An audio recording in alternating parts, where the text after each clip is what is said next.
Hi friends, இன்றைக்கி நம்ம சுவையான மட்டன் பிரியாணி எப்படி பண்ணுறதுன்னு பார்த்துடலாமா? மட்டன் பிரியாணி பண்ணுறதுக்கு ஃபஸ்ட் நம்ம மட்டனை ப்ரெஷர் குக்கரில் வேக வச்சிடலாம்.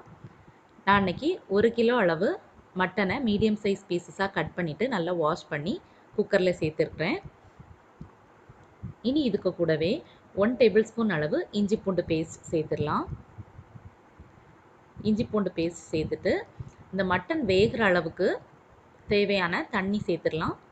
நான் வந்து 1 கப் அளவு தண்ணி சேர்த்துருக்கேன். இனி இதை லைட்டாக மிக்ஸ் பண்ணி விட்டுக்கோங்க. இனி நாம் மூடி போட்டு ஒரு 5 to 6 விசிலுக்கு வேக வச்சிடலாம். இப்போ குக்கரில் 6 விசில் வந்துருச்சு, ப்ரெஷரும் ரிலீஸ் ஆயிடுச்சு. மட்டன் பீசஸ் எல்லாம் நல்லா வெந்திருக்கு. அந்த இஞ்சி பூண்டு பேஸ்ட் சேர்த்ததுனால நல்ல வாசனையாகவும் இருக்குது. இதை வந்து தனியாக எடுத்து வச்சிடலாம்.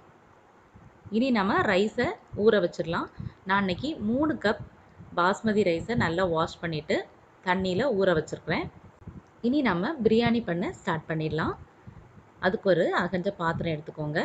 அதில் 4 டேபிள் ஸ்பூன் அளவு தேங்காய் எண்ணெய் சேர்த்துக்கலாம். நீங்கள் வந்து சன்ஃப்ளவர் ஆயில் கூட ஆட் பண்ணிக்கலாம். அடுத்து ஒரு 3 டேபிள் ஸ்பூன் அளவு கீ ஆட் பண்ணிடலாம். இப்போ கீ வந்து நல்லா மெல்ட் ஆகிடுச்சு.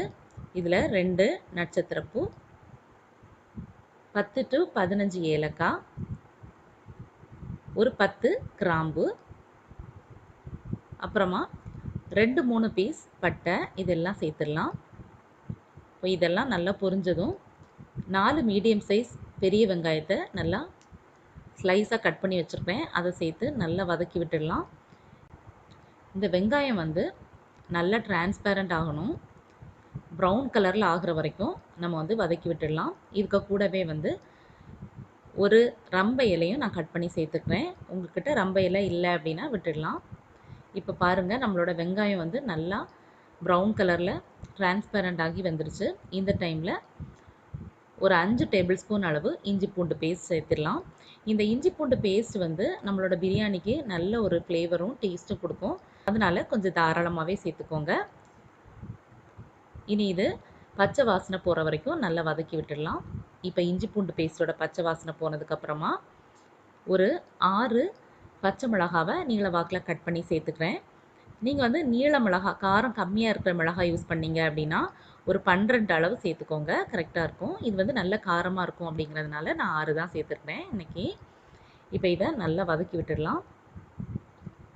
இனி இதில் ஒரு கை அளவு கொத்தமல்லி தழை சேர்த்துடலாம். அதுக்கப்புறம் ஒரு கை அளவு புதினாவும் ஆட் பண்ணிடலாம். இது பிரியாணிக்கு நல்ல ஃப்ளேவர் கொடுக்கும். ஸோ இதையும் நல்லா வதக்கி விட்டுக்கோங்க. ஸோ இந்த லீவ்ஸ் எல்லாம் நல்லா வதங்கினதுக்கப்புறமா நம்ம பவுடர்ஸ் ஆட் பண்ணிடலாம்.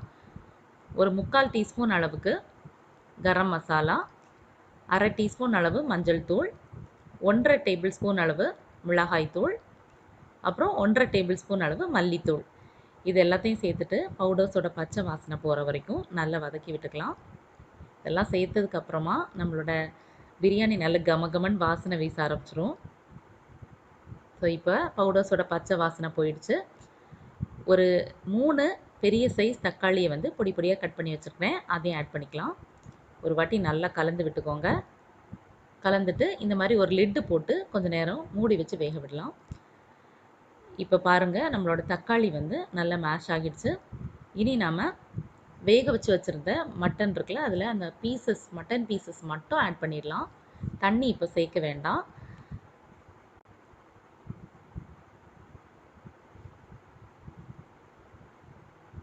இப்போ அந்த பீசஸ் எல்லாம் சேர்த்து நல்லா வதக்கி விட்டுக்கலாம். மசாலாவில் நல்லா கோட் ஆகட்டும். மிக்ஸ் பண்ணிவிட்டு ஒரு 3/4 கப் அளவு தயிர் சேர்த்து மிக்ஸ் பண்ணிக்கலாம். அப்போ தான் நம்மளோட மட்டன் பீசஸ் நல்லா ஜூஸியாக இருக்கும். தயிர் சேர்த்து மிக்ஸ் பண்ணதுக்கப்புறமா இப்போ நம்ம பிரியாணிக்கு தேவையான அளவு உப்பு சேர்த்துடலாம். உப்பு சேர்த்துட்டு ஒரு வாட்டி நல்லா கலந்து விட்டுடுங்க. அப்போ தான் அந்த மசாலா எல்லாமே மட்டன் பீசஸில் நல்லா பிடிக்கும். இனி நம்ம தண்ணி சேர்க்கணும். 1 கப் பாஸ்மதி ரைஸ்க்கு 1.5 கப் அளவு தண்ணி தேவைப்படும். நம்ம இன்றைக்கி 3 கப் பாஸ்மதி ரைஸ் யூஸ் பண்ணுறதுனால மட்டன் ஸ்டாக்கோடு சேர்த்து 4.5 கப் அளவு தண்ணி சேர்த்துக்கலாம். இனி இதில் ஒரு ஹாஃப் லெமனை பிழிஞ்சு சாறு சேர்த்துடலாம். இது இப்போ நல்லா கொதிச்சிருச்சு.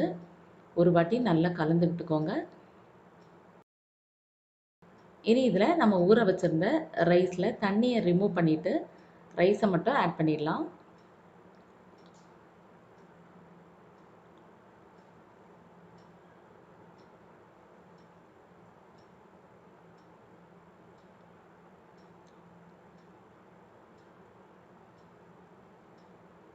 ரைஸ் சேர்த்துட்டு ரைஸ் உடஞ்சிடாம பார்த்து ஜென்டிலாக மிக்ஸ் பண்ணி விட்டுடலாம்.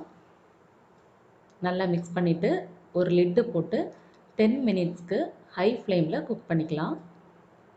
ஒரு 10 மினிட்ஸ் ஆகுது. ஓப்பன் பண்ணி பார்க்கலாம். இப்போ நம்மளோட ரைஸ் முக்கால் பதத்துக்கு வெந்துருச்சு. நம்ம சேர்த்துற தண்ணி எல்லாமே ஓரளவுக்கு வத்திருச்சு. இனி இந்த மாதிரி அடியிலேருந்து மேலாப்பில் ஜென்டிலாக கலந்து விட்டுட்டு லெவல் பண்ணி விட்டுடுங்க. இந்த மாதிரி நல்லா லெவல் பண்ணி விட்டுட்டு மேலே அலுமினியம் ஃபாயில் பேப்பர் வச்சு கவர் பண்ணிடலாம். அதுக்கு மேலே இந்த மாதிரி ஒரு லிட்டு போட்டு க்ளோஸ் பண்ணிடுங்க. இந்த மாதிரி தம் போடுறதுனால ஸ்டீம் வெளியே போகாமல் நல்லா வெந்து வரும். ரைஸும் உதிரி உதிரியாக கிடைக்கும். இனி ஃப்ளேமை நல்லா ரெடியூஸ் பண்ணிவிட்டு ஒரு 2 மினிட்ஸ் சிம்மில் வேக வச்சுருங்க. ஒரு 2 மினிட்ஸ்க்கு அப்புறமா இப்போ நான் ஸ்டவ் ஆஃப் பண்ணிட்டேன்.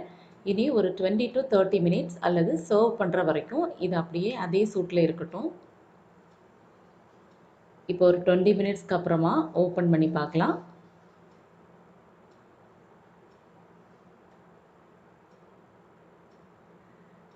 ஓப்பன் பண்ணும்போதே நல்ல கம கமன் வாசனை வீசுது. நம்மளோட பிரியாணி சூப்பராக உதிரி உதிரியாக அழகாக வெந்து வந்திருக்கு. அவ்வளோதான், நம்மளோட சுவையான மட்டன் பிரியாணி ரெடி ஆயிடுச்சு. நீங்களும் இதை கண்டிப்பாக ட்ரை பண்ணிவிட்டு ஃபீட்பேக் சொல்லுங்கள்.